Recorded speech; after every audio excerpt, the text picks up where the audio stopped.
আসসালামু আলাইকুম বন্ধুরা, কেমন আছেন? আমি আলহামদুলিল্লাহ ভালো আছি। আজকে আমি আরেকটা নতুন ভিডিও করলাম, আপনাদের মাঝে নিয়ে আসলাম। ভিডিওটা অনেক ভালো লাগলো, জায়গাটা অনেক সুন্দর, পরিবেশ অনেক সুন্দর, আবাসিক এলাকা। এখানে ঘুরতে গিয়ে একটা ভিডিও করে নিয়ে আসলাম। দেখেন বন্ধুরা, অনেক ভালো লাগবে। এরকম সুন্দর সুন্দর জায়গায় ভিডিও করবেন, ইনশাআল্লাহ আপনি ভিডিও অবশ্যই ভাইরাল হবে। আমাদের মতন ভিডিও করতে হবে, টাকা পয়সা খরচা করতে হবে, নইলে ভিডিও ভাইরাল কেমন হবে।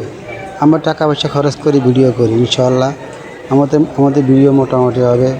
আছে, বেশি ভাইরাল না, মোটামুটি আছে। যাক, মোটামুটি আলহামদুলিল্লাহ চলবে। সবাই আমাদের জন্য দোয়া করবেন, ভালো থাকবেন, সুস্থ থাকবেন। আল্লাহ হাফেজ। আর নিয়মিত আমরা ফেসবুকে কাজ করে যাবেন, আমার মতন নতুন নতুন ভিডিও করবেন আর চালিয়ে যাবেন।